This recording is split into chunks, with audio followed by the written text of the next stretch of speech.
everybody. Welcome to KSO Media. We're doing a review today for Mowgli Legend of the Jungle. This is not your childhood's Jungle Book. This is Isaac. With me today, I have Chris. Hey. What is up, my man? How are you? I'm good. Well, we both just finished this movie. Yes. What a flick, huh? Yeah. Thank you, Netflix, once again for telling us a movie's going to come out eventually, and then dropping a release trailer or a release date 1 week before it comes out. We had to scramble a little bit to get this going right in the holidays. Thanks a lot. Hey, it was an early Christmas present. Some might. It is though. It is.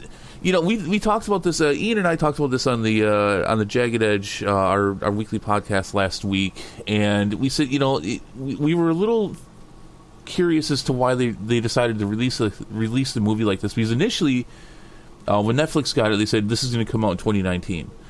Yes. And then last week we got a release date for December 7th, and it's like, why are they dropping this right now? Is it because everyone's so upset about them ditching Daredevil and they want to say, hey, look at what we're going to have. Stick around for this. Don't cancel for this.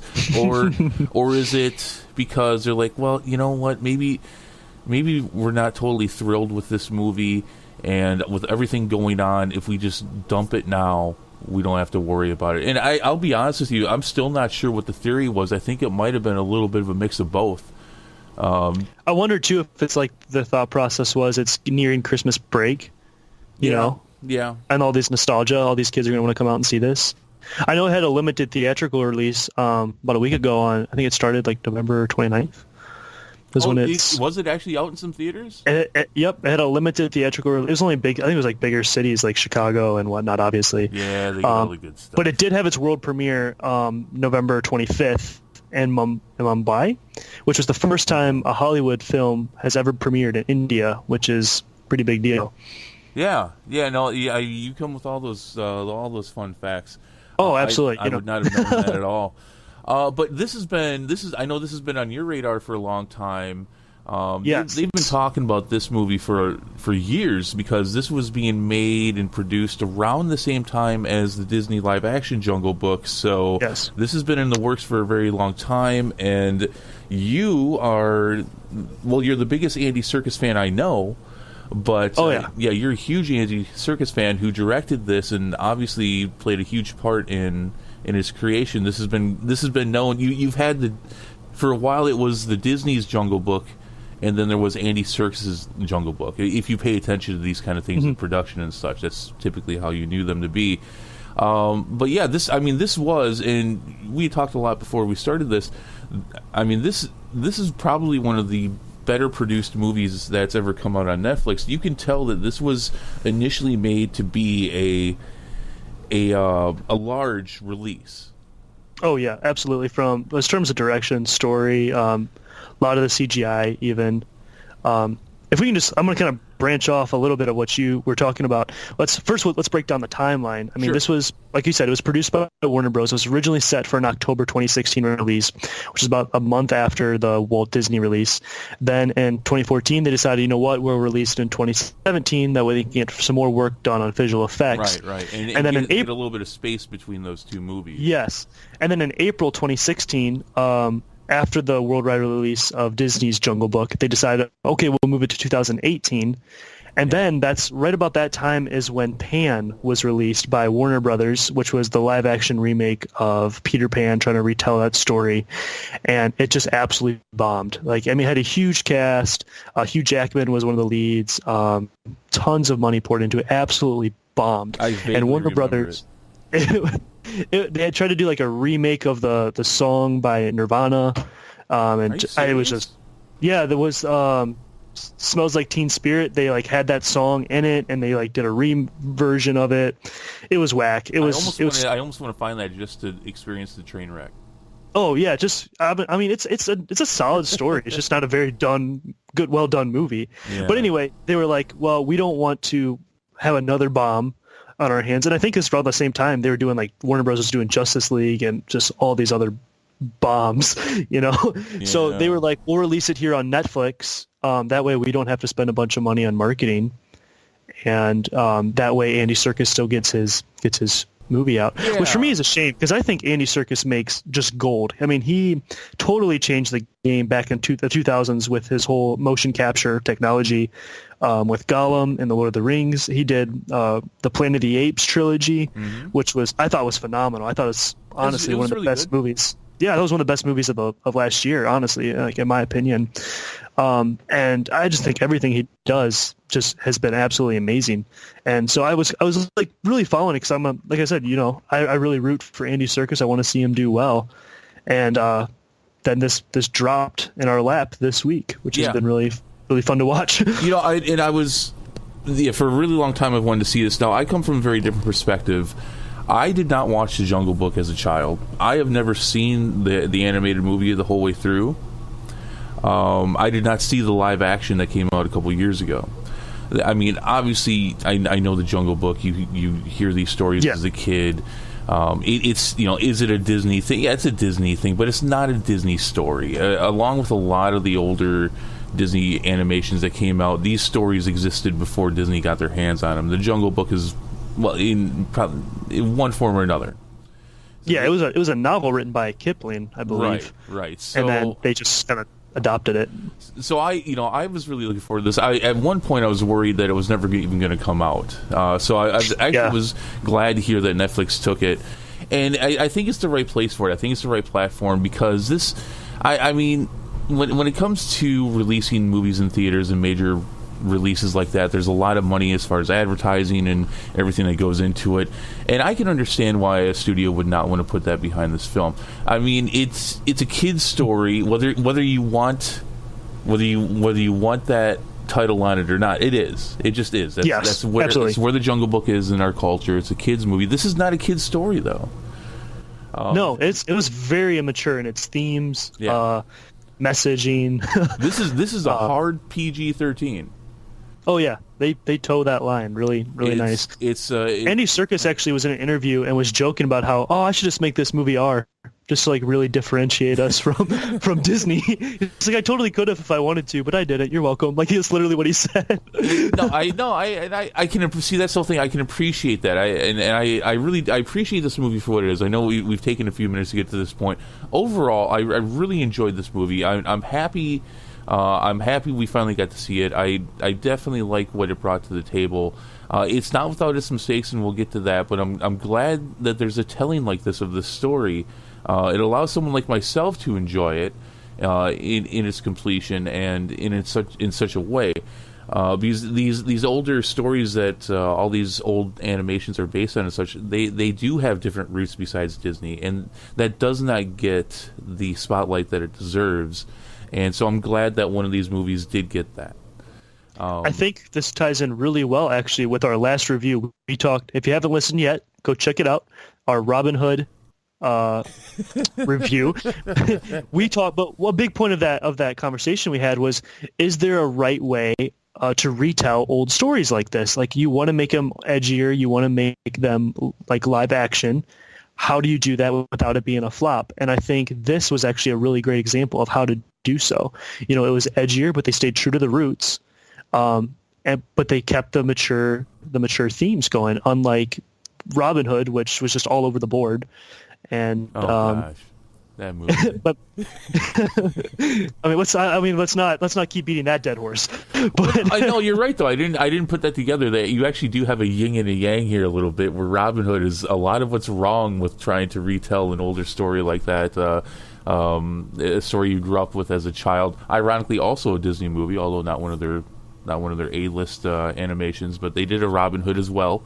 But here you have an example of this, in large part, done right, and it's it definitely works like that. Ironically, this one couldn't hit the theaters, but Robin Hood did. Although I'm sure the studios are not happy that they released it. But I don't know if Netflix. You know what? Netflix probably would release this too.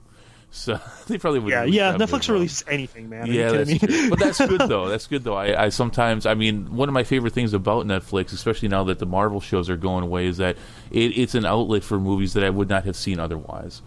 Oh yeah, absolutely. So I definitely appreciate it, and I think this movie found a home there. It's a shame because I don't think this would have done well in the theater, and especially when you have to, and it's inevitable. It gets compared to the live action Jungle Book. It's compared to the animation from decades ago, because they are telling a very same story. Yeah. So you're telling the same story. You're just trying to like create a different recipe with it, right? And I mean, and we've seen this countless throughout the decades. Is you have twin movies come out. A couple summers ago, we had 2 Hercules movies. Right. And they came both out, bombed. And they both, they were both awful. Gosh, yeah, awful. And then early 2000s, you had Deep Impact and what was the other one? Michael Bay. Armageddon. They both came out like the same summer too, and honestly it comes down to whoever has the most marketing is probably going to make the more money. And you're going to have Warner Brothers versus Disney. Disney has that higher tradition of this is our story. They were going to win this battle every time. Yeah. Unfortunately, even though I think the Mowgli Legend of the Jungle is better than the Disney live action Jungle Book. I mean, I know it might be a little controversial, but that's my personal opinion. Did you see the live action? Funny story about that live action Jungle Book. Me and Jason, you guys all know Jason. He's on the show with Chris a lot. That's right. We went to college together. We were actually at a party, and this party was just super lame. We didn't know any of the people. We weren't really about that party life. So I turned to Jason. I was like, "Hey man, do you want to go like watch the Jungle Book?" And he was like, "Yes, let's go." So we literally ditched a party to go watch the live action Jungle Book, and then we went back to the party with our big buckets of popcorn. We're like, "Oh, you guys got to go see the Jungle Book." Oh man, we were awesome. We were definitely the cool kids in college, as you can't tell. Oh, I won't comment. But okay, so let's get into the meat of the movie, though. The meat and potatoes here. This movie, definitely a lot of backstory to it, but yeah. So it. Let me be the first to say. Yeah, go ahead. Cate Blanchett she's got that voiceover job on lock. From what she did with Lord of the Rings to like the opening of this movie, like she should forever just do the opening voiceovers. Mm-hmm. Mm-hmm. There's a lot of big name people in this. Christian Bale, obviously Andy Serkis, Cate Blanchett, like you said. I'm just looking over some of the cast right now. A bunch of others as well. Benedict Cumberbatch. It was a big one. I think he should also always play, like he played Smaug in Lord of the Rings or The Hobbit, and he was Shere Khan. I think he's definitely getting a nice vein for himself of just playing these bad animals. Oh, he was brilliant in The Grinch that came out last month. Absolutely brilliant. Fantastic.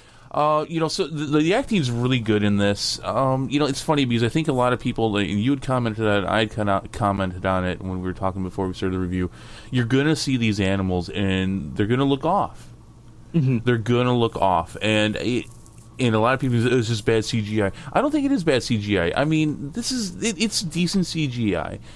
But what I believe is a conscious decision to keep the faces with a hint of humanity to them, and I think that was there was probably multiple reasons for that decision, but I think one of them was to kind of, like you said, you can see Cate Blanchett in the character she's playing, in the animal she's playing. You can see that. I think that was a conscious decision, and I think that was a bad one. Just because I think a lot of people are going to look at it and they're going to be like, well, geez, look at the CGI. Because they do. All the animals look kind of off because they have kind of a human kind of face to them. And you mentioned it's in the eyes. A lot of it's in the eyes. They have very human eyes. And I don't think that was the best decision. And I get it, especially when you're a guy like Andy Serkis. I can totally understand where he would make that decision because, I mean, going back to what you said with the Lord of the Rings and such, it was his performance and what he did that really, I mean, brought up CGI and the kind of acting that he won awards for it, and that's the first time that somebody had won awards for the amount of CGI work that he had done, the amount of acting and voice acting and such that he had done, that he won the Oscar for his performance instead of others getting it for it. So I get why the decision was made, but ultimately I think it's a bad one. I think it's going to take people out of the movie. I agree. I wonder if that's a huge reason. I think you even mentioned this earlier. That might have been a huge reason they decided not to go theatrical release. because they were afraid of how it would. I mean, it was obviously a creative choice. We're gonna. Yeah. I appreciate the. I mean, he's gonna do. It's Andy Serkis. Of course, he's gonna do motion capture. Like, right. Does he ever do a film without motion capture? You know, and so it was very obvious that he was gonna do that with the animals. But actually, you know, I don't think there was any motion capture, at least for him, in Black Panther. Oh, you're right. That's true. But he was just acting in that one, though. He was. He didn't. Damn good acting too. Yeah, he was. I mean, like I said, everything he makes is gold. So, pretty personal close. opinion. Pretty close. Loved that. Of course, we won't talk about that if no one's seen it, but he has a great role in it. But yeah, I think it's going to take people out, which is a shame because the voice acting, the acting in general, it's all done really well. I think the CGI is actually pretty decent. It all meshes well. But it's those faces. Mm-hmm. It's so human. It'll take you out of it, and if you can get past it, and I think you and I did, you can really enjoy what they're trying to do. And there's a greater discussion to be had about artistic license versus creating something that can sell. And yeah, there's a debate for that, and that's why I say ultimately I think Netflix is probably for multiple reasons the right home for this movie. And no, I agree with you because I mean, can you imagine seeing ads for this movie on TV and how most people would react to it? I mean, they would be. Well, I mean, just look at Rotten Tomatoes. That's like what I think one of the number one complaints is the CGI. Yeah. Besides the fact of the story. Some people just don't like how. I think a lot of people came in this. It was promoted as a very dark version of the Jungle Book, and I think people expected more, and he kept it a little tamer. You know. Yeah. I think they wanted to see blood everywhere and like guts everywhere and like, but he decided to take a step back, not make this. Well, and ironically, I think that would have made things worse if things would have been so grounded and so. I agree. So mature, but then have these unrealistic animal faces. I think that would have made. Yeah. I think the separation would have been even worse at that point. Oh yeah, no, I think the tone is exactly where it needs to be. Now, to go to the other major complaint that we both had, though, the pacing for this thing is all over the place. Yes. In fact, the first half and the second half of these movies feel like very different movies. In fact, I thought it was when we were talking about setting this up, we were talking about scheduling and such. I told you it was I thought an hour and 44 minutes. It's an hour and 34 minutes. Yeah. This is a 90-minute movie, and that includes the credits, to which there's going to be a lot. So you're actually getting an 80-minute movie. It's short. Yeah. Yeah, it's a short. I think it's. I mean. And this was like my conspiracy theory that we talked a little bit about was I felt like they made it for theaters, and then when they had to get it to Netflix, they had to chop it. There was definitely some chopping here. That's my theory, because the very beginning of that film is it's so slow. It's very slow. It's a huge build up, and then right about I'd say about the 40-minute mark, I mean it goes from a crawl to a sprint. Right. In terms of pacing, where like the next from the 40-minute mark, I'd say to about like the 60-minute mark is a blur, and then there's like a little bit slow, and then like the last 20 minutes is just gone. Like whoa.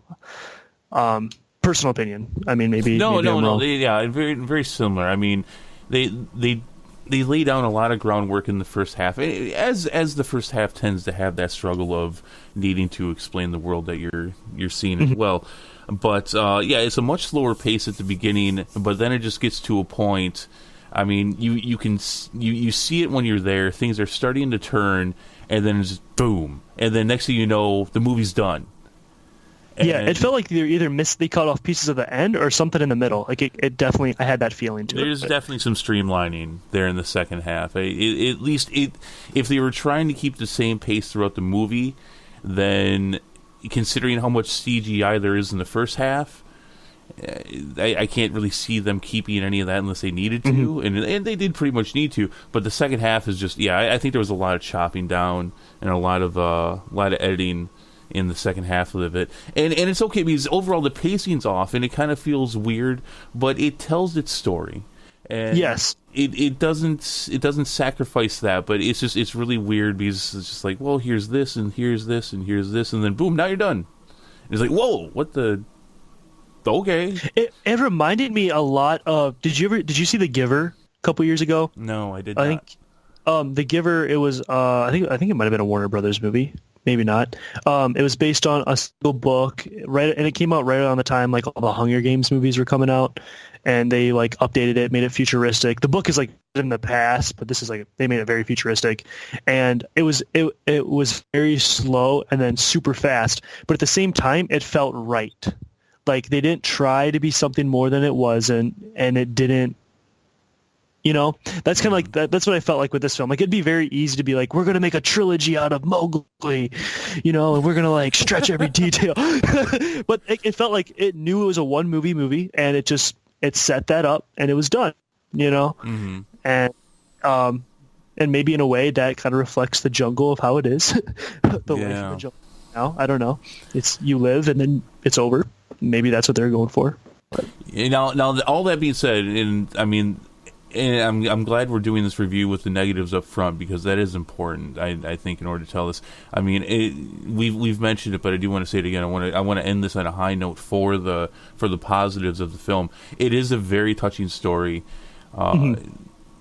Despite the issues of the animals' faces, or maybe even partially because of it, because it kind of takes you out of it, but at the same time. You know, if you can get past it, there's a lot of touching story to this. The fact, super great themes too to it. Right. It does a really good job of drawing you in and making you care about what's going on. The characters are great, and that has a lot to do with the people who are behind the voices. It is a really good story. You know, and I've said it for like the 10th time. I'll say it again. I think Netflix is a great platform for this. And I hope it has a long, successful run on the platform. Yeah, it's absolutely. a really good story. If you're ever like browsing around Netflix trying to find something to watch, this is definitely something to catch. Oh yeah, like this is definitely not like a right away for sure. You know, like I mean, if you have nothing else to watch this. I'd be like, no, put this in your top. As far as like Netflix made or movies made for Netflix, definitely like I'd say top 5. Yeah. You know, I mean, there's lots of great Netflix shows, but as far as like actual movies they've made, I'd put this one up. They're very, very hit or miss. Yeah, like I thought Sandcastle was a phenomenal made for Netflix movie, and then whatever that Apocalypse one that came out like over the summer. Oh my gosh. Yeah, that was so bad. We gave that a 2. Did you? Oh my gosh! Yeah, we did the whole ending. Yeah, and because actually it wasn't a bad movie up until the end. And when your movie is called How It Ends, you better have a good ending. You better have a good ending. And it was like the worst ending ever. Do not check it out unless you like seeing train wrecks, because you're gonna leave that one pissed. You're gonna leave that movie angry. I mean, Ian. As chill of a guy as he was pissed too. He was he was genuinely upset and angry about that movie, just as I was. I rarely ever feel like I wasted my time. You know, that saying, I want my 90 minutes back. I wanted my 90 minutes back. I could have done anything more and gotten better out of my time. Anyways, but we're not talking. That's not Mowgli. We're talking about a different movie. No, that's not Mowgli. But it's a Netflix. It's a made for Netflix movie. So I think it's still fair.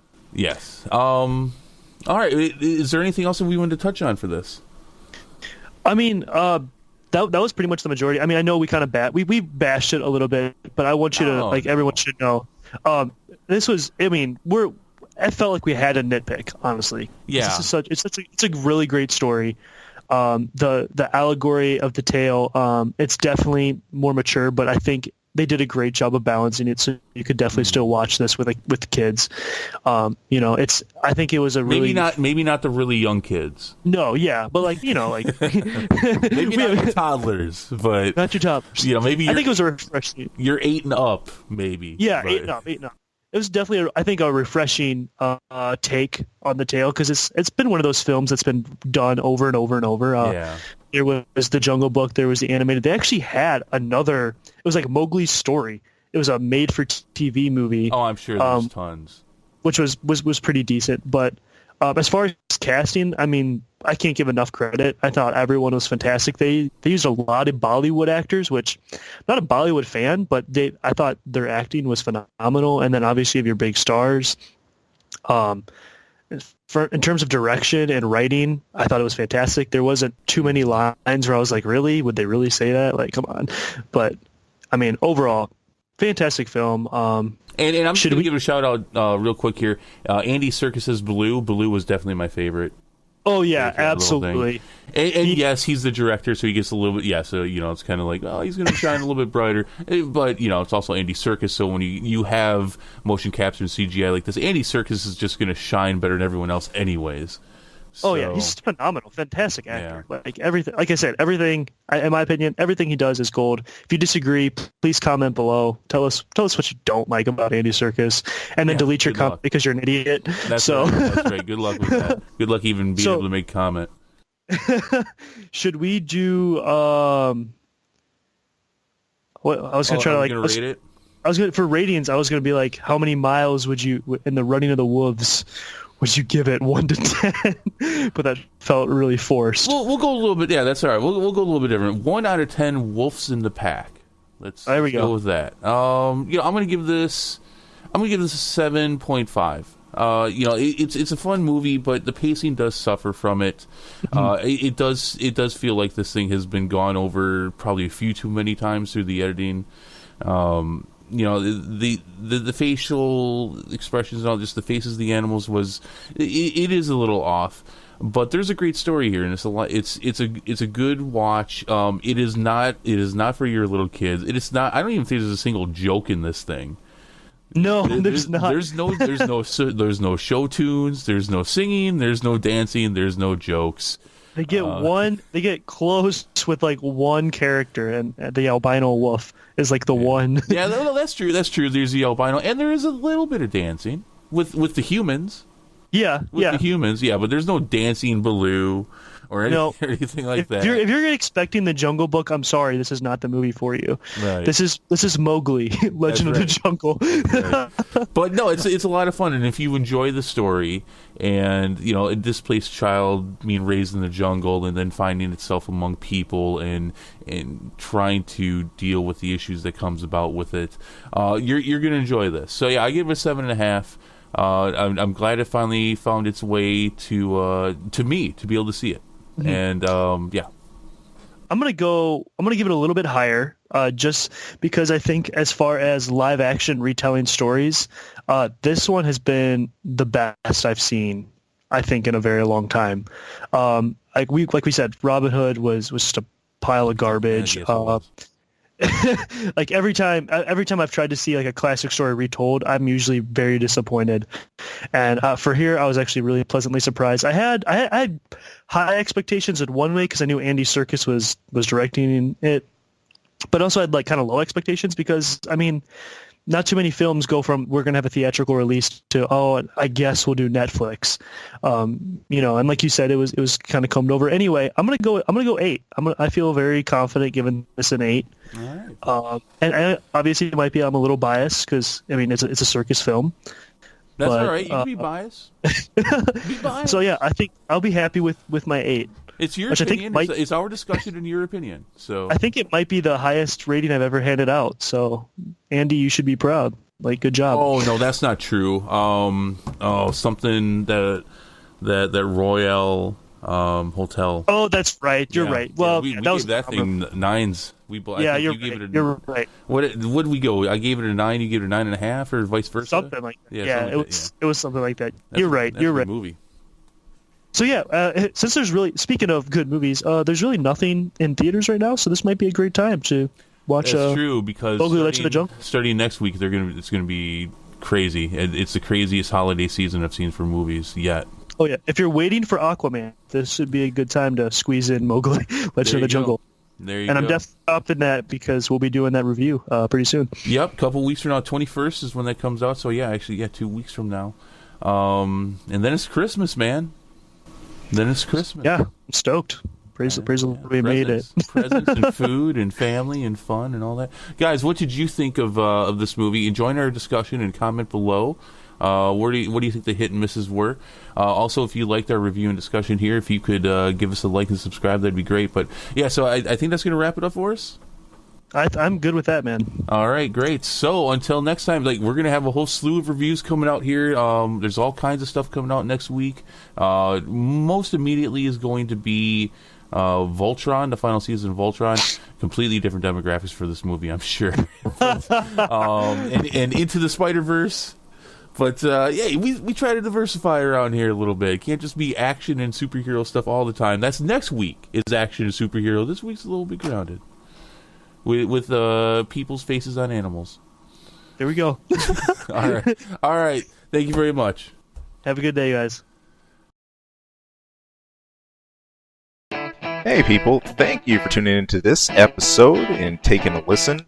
If you like our content, if you like what you're listening to, there anything we go over, hey, please, we would not only love to hear more from you, but it'd be great if you could throw some support.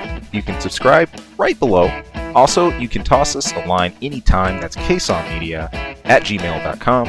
Of course, you can tune in for our channel anytime for movie reviews, game reviews, a lot of random wacky stuff. Who knows what you'll hear. And of course, our episode each week where we're bringing the nerdiest things we can find, dig up, and maybe not find. Maybe the stuff that just drops in our laps. But anyway, hey, thank you so much for tuning in. Thank you for listening. We hope to hear from you again later. Take care.